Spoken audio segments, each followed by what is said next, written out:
श्याम प्रकाश पांडे, राष्ट्रीय हिंदू दल जिलाध्यक्ष के तरफ से आप सभी सनातन संस्कृति को मानने वाले सभी बड़े छोटे भाइयों को प्रणाम और नमस्कार करते हैं। बंधु श्रेष्ठ, हमारे धर्म में एक शब्द नास्तिक है, नास्तिक आया हुआ है, लेकिन यह जो नास्तिक शब्द है केवल सनातन संस्कृति में है। यह शब्द आप ईसाई धर्म में नहीं पाओगे, यह शब्द आप इस्लाम धर्म में नहीं पाओगे। यह नास्तिक शब्द का प्रयोग केवल सनातन संस्कृति में होता है। ऐसा क्यों है? हमको हनुमान जी का व्रत रखना है, यह हमारा स्वयं का निर्णय है।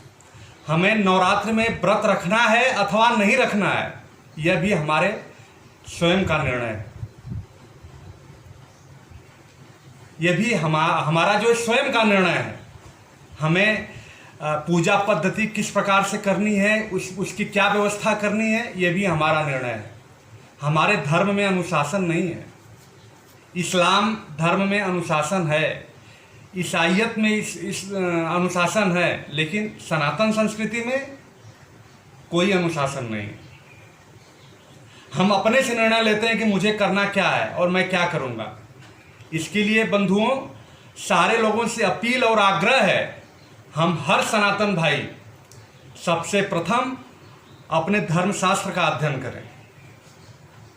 जिस समय से हम अपने धर्मशास्त्र का अध्ययन करने लगेंगे, उसी समय से हमारा जो ज्ञान चक्षु है वो खुल जाएगा। हम अच्छा बुरा समझने के काबिल हो जाएंगे। हमको जातिवाद में विभक्त कर दिया गया है। जातिवाद में हमारे संस्कृति को, सनातन संस्कृति को तोड़ दिया है, छिन्न भिन्न कर दिया गया है। अंबेडकर द्वारा रचित जो संविधान बना है, इस संविधान में हमारे संस्कृति को छिन्न भिन्न कर दिया गया है। मैं पूछना चाहता हूं, महर्षि वाल्मीकि किस संप्रदाय से आते हैं? डॉक्टर अंबेडकर ने महर्षि वाल्मीकि को किस कैटेगरी में रखा है? वेदव्यास भगवत गीता की रचना करने वाले किस जाति से आते थे? हमारा जो वर्तमान संविधान है उनको किस कैटेगरी में रखा है? लेकिन सनातन संस्कृति को मानने वाले जाति के आधार पर नहीं, गुण और धर्म के आधार पर उन्हें विशेष स्थान प्राप्त करवाया है। हमारे उच्चतम ग्रंथों में रामायण और गीता है, और ये दोनों को लिखने वाले दलित समुदाय से ही आते हैं। हमारे प्रभु श्री रामचंद्र जी का अभिन्न मित्र निषाद राज, वो भी मल्लाह जाति से ही आते थे। माता सबरी, वो भी अछूत जाति से ही आती थी, लेकिन प्रभु श्री राम ने उनके गुण और धर्म को आधार मानकर उनके यहां बैठ के भी भोजन किया। तो हमारे धर्म की, हमारे सनातन संस्कृति में जाति का कोई महत्व ही नहीं है, जाति विशेष कोई बातें ही नहीं है। इसलिए आप सभी लोगों से आग्रह करूंगा कि धर्मशास्त्र का अध्ययन करें और सुनी सुनाई बातों से बाहर निकलें, क्योंकि हमारी संस्कृति निश्चित रूप से खतरे में है। ये पंचर छाप टाइप लोग आज क्या स्थिति बनाकर रखे हैं आपके सामने भली भांति, आप सारे लोग उससे भली भांति अवगत हैं। अभी कुछ समय पहले आपने नोएडा का प्रकरण देखा। ऐसे तमाम भारत में तमाम स्थानों पर इस तरीके की तमाम ये जो है पंचर छापों की टीम तमाम लोगों का धर्म परिवर्तन करवा रही है। कुछ को हम लोग जान जाते हैं तो कुछ दिन हो हल्ला मचता है और फिर बाद में जो है वो शांत हो जाता है। बिल्कुल इसको शांत न पढ़ने की ज़रूरत है, न शांत ये इस मामले को करने की ज़रूरत है। ये बहुत ही गंभीर विषय है मित्रों। अगर पुराने समय में जब राजा आक्रमण करते थे, जितने भी मुस्लिम राजा आक्रमण किए, उनका एक ही मात्र उद्देश्य था, सत्ता प्राप्ति के पश्चात अपने इस्लामिक धर्म का प्रचार करना। धर्म ही हमको संगठित करता है। संगठन का मूल स्वरूप धर्म से ही उत्पन्न है।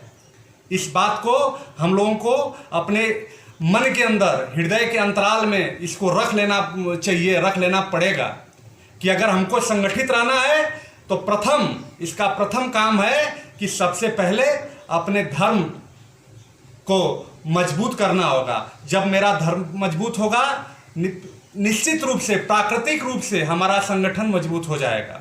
आज यादव भाई हैं, वो जातिवाद के कारण अलग हैं, दलित हैं, अलग हैं।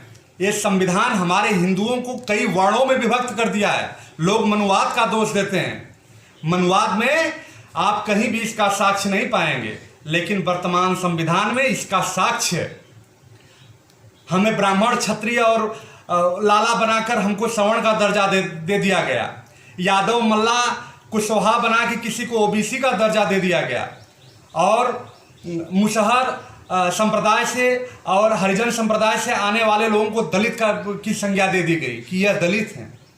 जबकि सनातन संस्कृति का की जो मूल धार्मिक पुस्तक है, उसके रचयिता हमारे दलित समुदाय से आते हैं, जो वर्तमान समय में संविधान ने विभक्त किया है जातियों में। अगर उस आधार पर देखेंगे तो ये सारे के सारे लोग दलित समाज से ही हैं। हनुमान जी क्या थे? राजा सुग्रीव क्या थे? महाराजा बाली क्या थे?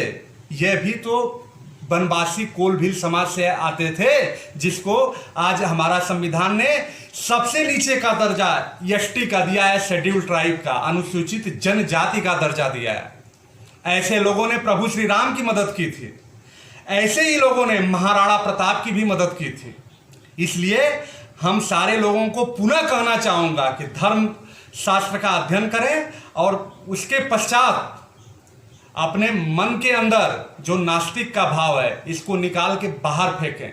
हम 100% आस्तिक हैं और आस्तिक ही रहेंगे। जय श्री राम।